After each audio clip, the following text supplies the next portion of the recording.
우리에게 주시는 주님의 말씀입니다. 마가복음 마르코 3장 1절에서 6절까지의 말씀입니다. 안식일이 되어 예수께서 다시 회당에 들어가셨는데 마침 거기에 한쪽 손이 오그라든 사람이 있었다. 그리고 예수께서 안식일에 그 사람을 고쳐주시기만 하면 고발하려고 보고 있는 사람들도 있었다. 예수께서 손이 오그라든 사람에게는 일어나서 이 앞으로 나오너라 하시고 사람들을 향하여는 안식일에 착한 일을 하는 것이 옳으냐 악한 일을 하는 것이 옳으냐 사람을 살리는 것이 옳으냐 죽이는 것이 옳으냐 하고 물으셨다. 그들은 말문이 막혔다. 예수께서는 그들의 마음이 완고한 것을 탄식하시며 녹이 띈 얼굴로 그들을 둘러보시고 나서 손이 오그라든 사람에게 손을 펴라 하고 말씀하셨다. 그가 손을 펴자 그 손은 이전처럼 성하게 되었다. 그러나 바리사이파 사람들은 나가서 즉시 헤로데 당원들과 만나 예수를 없애버릴 방도를 모의하였다. 아멘. 예, 말씀 가운데 이 어느 모임을 가든지 간에 여러 사람들이 함께 모이다 보면 그러면 분명히 거기에는 같은 뜻으로 모인 것인데 그래도 저마다 그래서 같은 뜻으로 모였으니까 우리 다 똑같은 목적과 방법과 그런 마음을 가지고 있겠지 라고 생각했다면 큰 오산입니다. 뭐 어제 광화문 모이셨던 분들도 거기에 여러 가지 좋은 뜻, 정치개혁 이런 것들을 가지고서 이제 모이셨을 텐데 저마다 정치개혁이라고 한다고 해서 다 똑같은 생각과 똑같은 방법과 똑같은 어떤 마음으로 거기에 참석하는 건 아닐 거예요. 그래서 얘기하다 보면 의견이 생기고 충돌하기도 하고 갈등과 다툼이 벌어지기도 합니다. 그것은 어느 부류든지 어떤 모임이든지 다 마찬가지인데요. 교회도 그럴 거예요. 그렇죠? 네. 우리는 간혹 가다가 교회 안에서 교인들끼리 서로 다툼이 있고 갈등이 있고 그러면 하나님 믿는다고 모인 좋은 마음을 가지고 있는 사람들이 왜 저 안에서 서로 미워하고 갈등이 일어나고 다툼을 하니까 이것 때문에 상처를 입는 분들이 계신데 그렇지 않습니다. 네. 교회 안에 모였다 하더라도 특히 우리 지평교회는 우리들이 공동으로 고백하는 어떤 지향점, 우리 교회의 목표 이런 것들이 있잖아요. 그런 몇 가지의 것들에 대해서 다들 그냥 암묵적으로 우리는 다 똑같은 마음이야 이렇게 생각하시는 것 같죠? 천만의 말씀입니다. 우리도 한 분 한 분 이야기를 들어보면 통일을 이루는 것, 작은 교회를 이루는 것, 평신도 교회를 이루는 것 이런 여러 가지 몇 가지들의 방식에 대해서 다 저마다의 온도차가 있어요. 그리고 방법의 차이가 있습니다. 이것을 결코 얘기하지 않으면 서로 간에 우리는 착각 속에서 우린 다 똑같은 한 마음이야 이렇게 생각할 가능성이 있습니다. 제가 약간 옆길로 빠져들어서 그랬는데요. 어느 집단이든 여러 사람이 모이면 거기엔 저마다 다른 생각을 가지고 있는 부류들이 있다. 이런 전제를 말씀드리려고 했던 거예요. 오늘 본문에 보니까 오늘 본문도 사실 마찬가지입니다. 예수님께서 회당에 들어가셨다라고 하는 겁니다. 안식일에 그것도 여기서 회당은 유대교인들의 예배당이니까 우리가 이런 교회라고 볼 수 있어요. 네. 유대인들이 예배를 드리러 안식일날 회당에 모여 있습니다.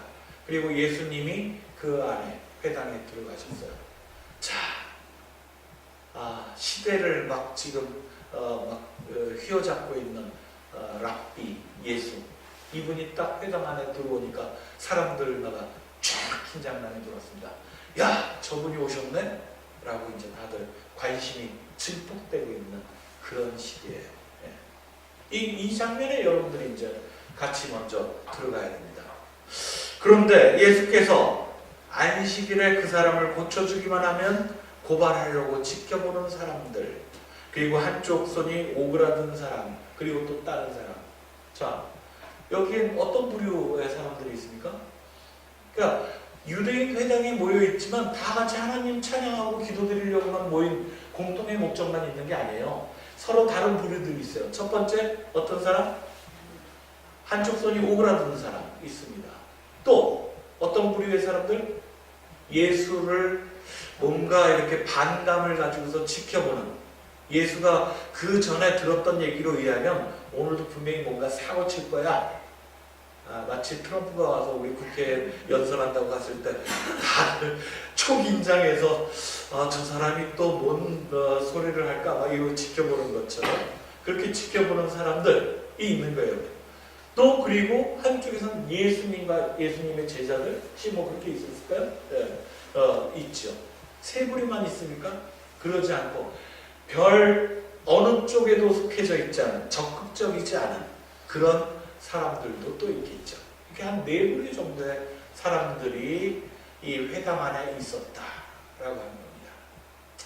자, 그런데 이 네 부류의 사람들이 품어내고 있는 묘한 긴장감이 있는 가운데 속에 예수님께서 먼저 말씀합니다.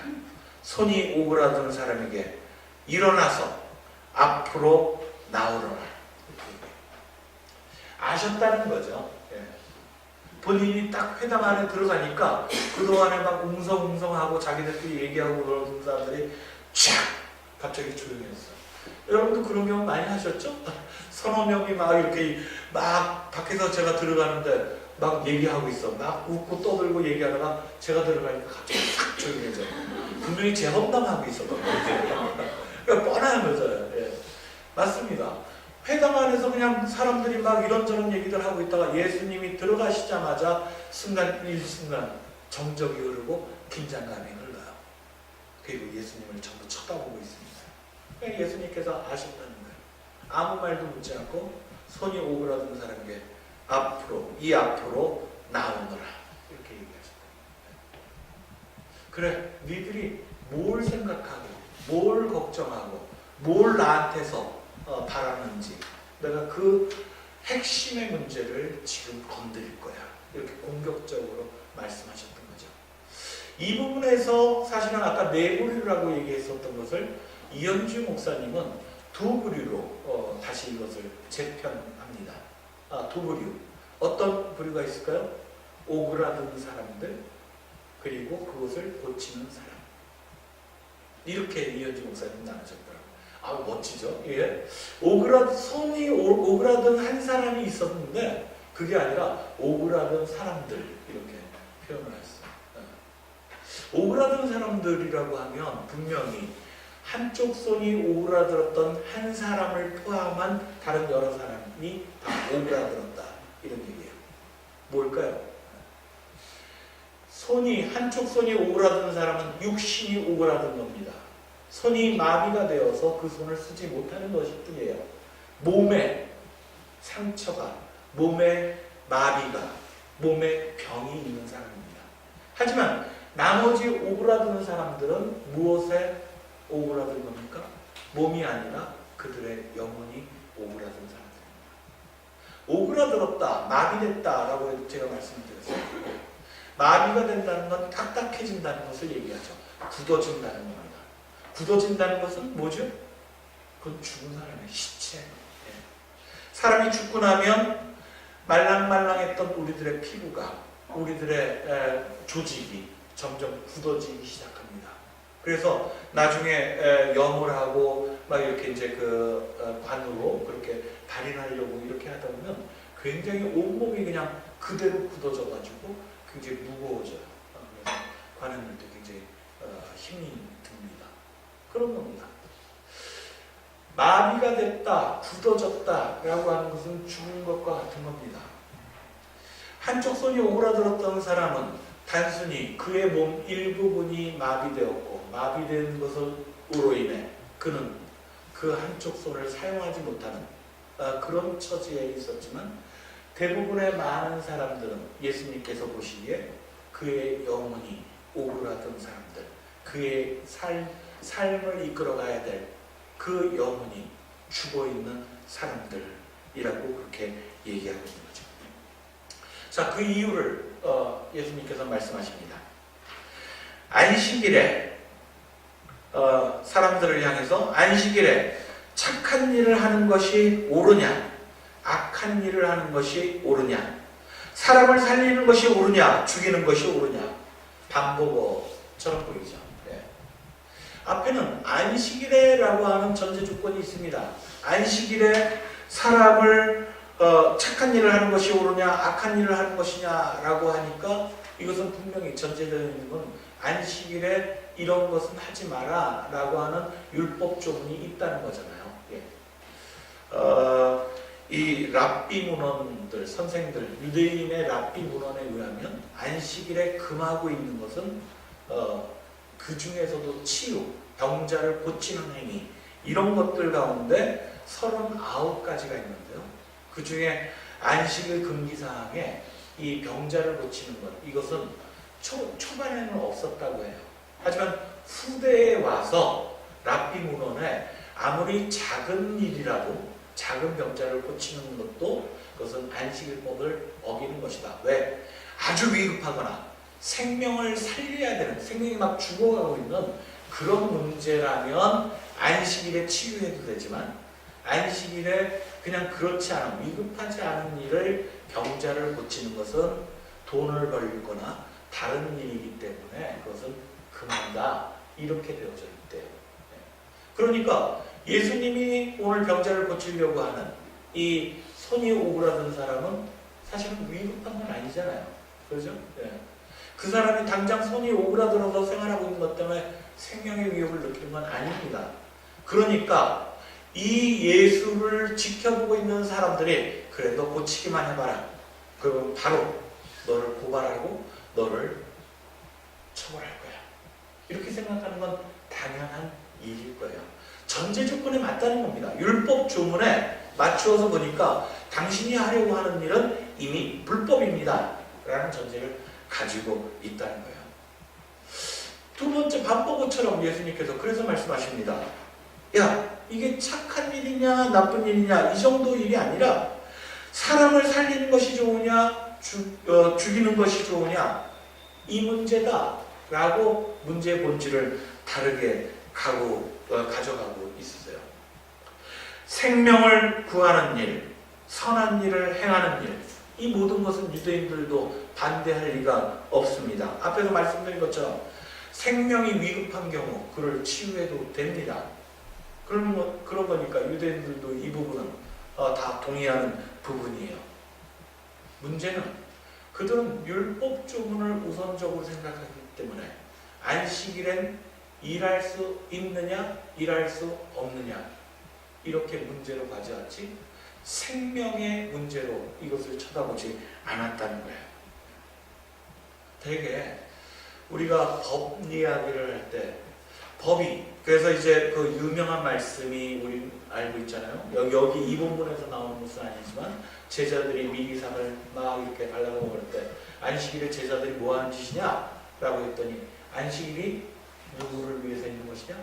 사람을 위해서 있는 것이다, 이렇게 말씀하시네요. 안식일과 관련되어져 있는 모든 율법 조문들, 그런 법이라고 하는 것, 제도, 이런 것들은 사람을 위해서, 아니 생명을 위해서, 살리기 위해서 있는 것이다 라고 예수님께서는 이 안식일과 관련되어져 있는 전제를 생명과 연결시키고 있어요.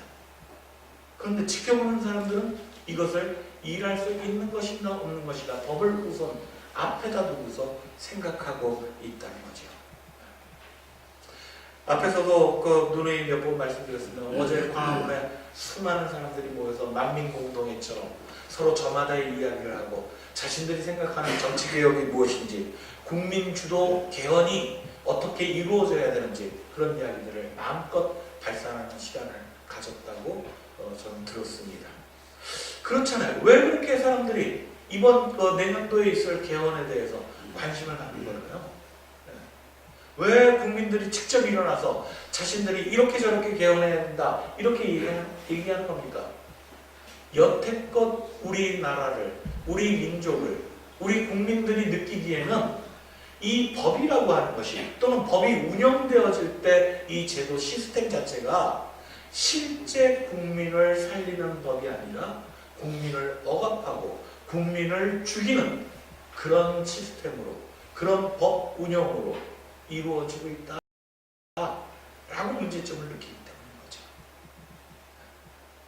그렇기 때문에 법문이라고 하는 것이 중요하기보단 우리 주권자 스스로가 생명을 살리는 법은 이렇게 만들어야 된다라고 하는 문제의식을 가지고 광장에서 자신들의 소리를 발산한 겁니다. 그렇습니다. 예수님은 바로 이 안식일 날이라고 하는 것이 사람들에게 오히려 생명을 가두고 억압하거나 그런 선한 일을 하는 것을 주저하게 만드는 율법조문으로 너희들의 생각을, 너희들의 영혼을 마비시켰구나. 이렇게 보십니다. 이젠 되시죠? 손 오그라든 사람 한 사람만이 아니라 영혼이 오그라들어서 마비되어서 그래서 생명을 보지 못하고 이웃에게 선한 일을 하지 못하는 그렇게 제도에 갇혀있는 사람들, 그래서 죽은 것처럼 살아가는 사람들, 오그라든 모든 사람들, 그 사람들이 하나의 불이라고 하는 겁니다. 두 번째가 더 중요한 치유입니다. 이 사람들은 영혼이 오그라들어서 막 그렇게 되어지고 있는데 여기에 육신의 오그라든 마비가 돼 한쪽 손만 마비가 되어졌을 뿐인데 근데 이게 죄는 아니잖아요. 예. 어떤 자신에게 장애가 있다고 하는 것, 육신의 불편함이 있다는 것, 이것이 마음의 병을 가져다 줄 만큼 큰 일이 아닙니다. 불편하면 불편한 대로 살아가면 되죠. 누군가의 도움으로 함께 더불어 살아가면 되는 세상, 그런 세상이 맞는 세상이에요. 그런데 손이 오그라들었다는 이유 하나로 그의 존재도 오그라들었다라고 보신 거예요. 예수님의 이 치유 이야기가 공간복음에 굉장히 여러 번 나오는데 대부분의 병자들을 치유할 때 예수님께서 하셨던 말씀은 어떤 것이냐? 나중에 내 믿음이 너를 고쳤다 이렇게 내 믿음이 너를 구원하였다라고 얘기했어요. 근데 여기는 안 그래요. 손 오그라든 사람의 믿음 따위는 어느 구조를 찾아봐도 흔적을 발견할 수가 없습니다. 아주 강압적으로 더 확신에 찬 어조로 일어나서 이 앞으로 나오라. 그러고 나서 여러분이 어디 막 갑자기 여기 예배당에 있는데 이 앞에 서신 예수님이 또는 목사가 그래도 약간 좀 당황스럽죠. 권사님 일어나서 이 앞으로 나와서 무릎 꿇고 설 수는 없죠. 예. 그래서 앞으로 나와보세요. 이러면 얼마나 당황스럽겠어요. 예.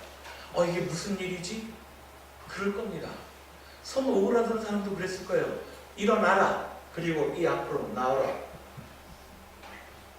그랬을 때 얼마나 갑자기 덜컥 아니 저분이 왜 나를 그리고 오그라든 손이 이게 창피해서 한쪽으로 감싸고 그리고 앞으로 죄인처럼 나왔을 거예요. 그리고 쳐다보고 있습니다. 예수님이 자신한테 무엇을 얘기하실지. 그런데 전혀 자신에게 얘기 안 해요. 앞에 나오라고 해놓고 그리고 나서 다른 사람들에게 안식일에 선한 일을 하는 게 좋으냐 악한 일을 하는 게 좋으냐 생명을 살리는 게 좋냐 죽이는 게 좋냐 아무도 대답 안 합니다. 그랬더니 예수님이 버럭 역정을 내십니다. 이 완악한 놈들 마음이 이렇게 그냥 굳어져 있는 놈들 그래서 녹이 띈 얼굴로 라고 되어져 있어요. 얼마나 화가 나셨을까요? 그러니까 지금 주님이 아주 인자한 마음으로 측은지심을 가지고 병자에 집중하고 있는 게 아니에요. 네. 그렇죠? 다른 때는 전부 다 그를 불쌍히 여기셔서 이런 측은지심을 가지고 병자를 고치는데 지금은 그렇지 않아요. 네. 오히려 다른 영혼이 죽어있는 사람들 때문에 주님의 분노가 극에 달하신 것 같아요. 그래서 그 분노로 이 사람을 쳐다봅니다. 그리고 야 이 답답한 친구야 너는 네 뭘 그렇게 잘못했다고 왜 그렇게 주눅 끌고 서 있어? 이렇게 먼저 말씀하셨다는 거예요. 너 손이 오그라든 거 네 잘못이야? 네가 몸에 장애를 갖고 있는 것이 네가 무슨 죄를 져서 그런 거야? 니네 부모의 죄 때문이야? 그런 거 아니야. 왜 죄인처럼 여기 그렇게 바들바들 떨면서 서 있어? 그렇지 마. 그런 말이 앞에 전제돼 있었을 겁니다. 그러고 나서 단도직입적으로 그에게 뭐라고? 손을 펴라. 온전히 이 사람이, 손이 오그라들었던 사람이 여기에서 믿음을 가지고 손을 피지는 않았을 겁니다. 하지만 많은 사람들이 자신을 죄인처럼, 병자처럼, 무슨 전염병 가진 사람처럼 그렇게 따돌리고 외면하고 손가락질하던 그런 사람들에게 화를 내고 있는 주님을 보면서 오히려 그 정도가 마음속에 용기를 갖게 했는지도 모르는 일입니다. 우리 사회는 이런 사람들이 많이 있죠. 자신의 존재를 스스로가 과소평가합니다. 자신의 인생이 왜 이것밖에 안 되지? 라고 자신의 탓을 하는 거에 익숙해져 있습니다. 우리들의 부모가 자기의 자식들을 향해서 야, 미안하다. 아빠가 백이 없어서. 미안하다. 너한테 해줄 수 있는 게 이 정도밖에 없어서. 이렇게 자식들한테 괜한 그런 용서를 구하는 부모들도 많이 있습니다. 열심히 땀을 흘리며 노동자로 살아왔지만 집 한 채 마련하지 못한 우리네 부모들의 그런 죄인된 심정을 우리 사회 속에선 그대로 그냥 그래 그건 니네가 못난 탓이야 라고 질책하듯이 쳐다보는 세상을 우리는 살고 있는지도 모릅니다.